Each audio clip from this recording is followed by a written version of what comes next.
a little bit after the first game as a point guard, somebody you've also known him for a while and played against him last year. What maybe can you do this next exhibition, these first couple regular season games, to maybe make him more comfortable and get him involved? I thought he was very comfortable in my eyes. I think all the shots that he took were shots that he takes every day in practice. I think we were just missing. But as far as my job and what I can do for him, just continue to get him wide open looks and make him get into a flow easier. So maybe that's getting him a layup, get him to the free throw line so you can see a couple go in. And like his intensity and his energy never faded. So I thought he played pretty good. We just missed shots. And like I said, those are the shots that he shoots normally every day in practice. So those are the shots that we're used to. Jack and then Mike. Hey Miles, you guys have talked about wanting to play fast this season. I guess against Tennessee, what do you feel like you learned about what it takes to do that, just like against like a different opponent? I would say definitely have to be able to, pick and choose the times when you want to play fast and when you have to come down and execute because Tennessee, they defensively, they made it really hard for us in the half court by pressuring us and, denying the passes. So when we had the opportunity to get out, we had to take full advantage of those and, get those easier buckets for us so that way down the stretch, we have a little bit of a cushion like we did. And I just think it just comes with it. It varies between each team and whoever's guarding you at the time, but I think in the grand scheme of things, just like I said, just picking your spots and knowing when to go and when not to. Mike and then Jim. Yeah, hey Miles. How valuable was it for you personally to get an exhibition matchup against a guy like Zakai Zeigler, and how did you kind of grade yourself? Kind of what feedback did you get, and what were the pluses and minuses of your day? I mean, obviously he was defensive player of the year last year in the SEC. A lot of people made the matchup, the great point guard matchup between me and him. But in my eyes, it was just about Indiana versus Tennessee and just getting that win. Anything to, I would say help my team win and how it looks like on my coach's staff and how they looked at me and how I played is more valuable to me than how I internally see myself play. So just going out there, just being able to compete at a high level against a really good point guard as well and a great team and a great environment. Just you live for those moments at the same time. Last year I was in a lot of those moments, and I'm just happy that I'm able to continue it here, and looking forward to the season and seeing what many more moments we can have like that. Jim and then Daniel. Miles, thanks for your time today.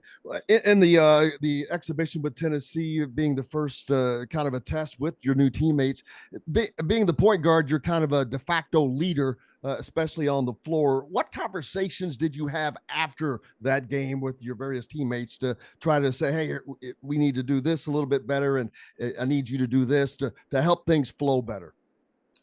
Well, the main message for them, I told them was like, when we head into the game, that they're not going to give us the game if we got to go in there and take the game. And I feel like that's what we did. And after the fact, once we got the win, it was just a lot of encouraging words. At that moment in time, everybody's emotions was really high. We had just got the win. So just congratulating everybody on how well they played and telling them that it's not going to be perfect. It's not going to be pretty in the beginning. We still have to, get out a lot of kinks and get familiar with one another playing against somebody else because you're practicing against each other all year long up until that first game. So just knowing that it's going to be a long season, we got to take it not even game by game, but just day by day. And just knowing that as long as we improve each and every day and, we're striving to be better than we was our last previous game and the last previous day, then we're just heading in the right direction. Daniel, then Pete. Yeah, Miles, as far as gelling with as many new faces as what you all have, I'm curious if you feel like you guys are, on track or perhaps even ahead of schedule in that regard.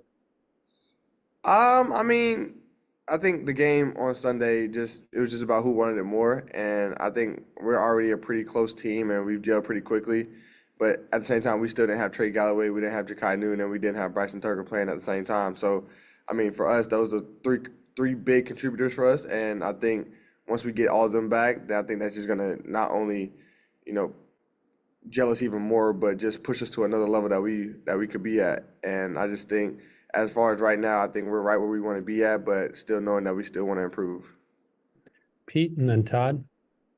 Hey, Miles, how intriguing is it to be able to play with Malik, and how much fun is that going to be as you move into the season? Oh, it's gonna be amazing. Since I got here, I've got to know Malik and just knowing where he likes the ball and where he wants it at and how I can get him going early on. And we have that special bond on the court and off the court as well. So just being able to, like I say, make his game easier, make his life easier on the court is ultimately what my job is. And I think I went out there and did that Sunday. And vice versa, he did that for us as well by hitting a lot of key shots for us down the stretch and playing as good as he did. Todd, then Alex. Myles, Coach Woodson has said he wants to play fast this season. How do you get to the point where you can play at the speed that you want to play and also play mistake-free basketball? What goes into that for you? I don't think there's a thing as mistake-free basketball. That everything, you're gonna have turnovers, you're gonna have misreads sometimes here and there. But like I said, it just goes back to just picking our spots. Like since the summertime, he's allowed me in like open gyms and everything, like kind of like play and like feel the game out for myself. And then more so in practice now, he's like coaching me more to see certain things and push the pace when we're supposed to push it and get the shots that he wants us to get in a certain moment of time. So. Just having that healthy relationship with not only the players but the coaching staff as well, just to feed off of one another and just knowing when and where we want to push and how we want to do it. Alex. Myles, I'm curious as a point guard, it's sometimes difficult to strike a balance between scoring and facilitating. How do you kind of approach that when you go into a game? And I mean, I guess how's that something you can work on maybe too in practice? Yeah, I think with my mindset, I'm always out here to get the team involved first and, seeing kind of where everybody's head and energy is at early on in the game. Like I said, we went to Tennessee. It was a very hostile crowd environment. A lot of nerves was going on. So, I just had to be the head of the snake and just continue to be poised and let everybody else settle in. And whatever it is, if it's me rebounding or me going to score or me facilitating, me playing defense, whatever it takes for me to get the team calmed down in a certain situation or moment, that's what I'll do. So it's not necessarily just, just scoring or facilitating. It's doing whatever it takes for the team that they need from me at that moment in time.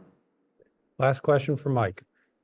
Yeah, Myles, going back to that Tennessee exhibition, you've been through a whole season of high major college basketball, so you know what road environments are like. I'm curious, now having been through that game on Sunday, do you think it's going to help this team, when you guys do go on the road for the first real game? And if so, how so?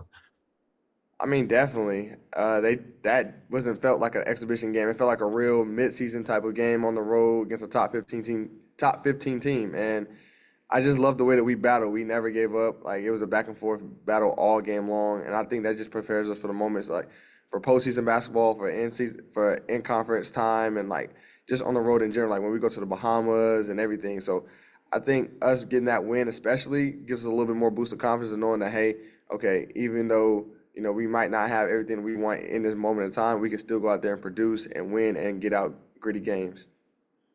All right. Thanks, Myles. Thank you.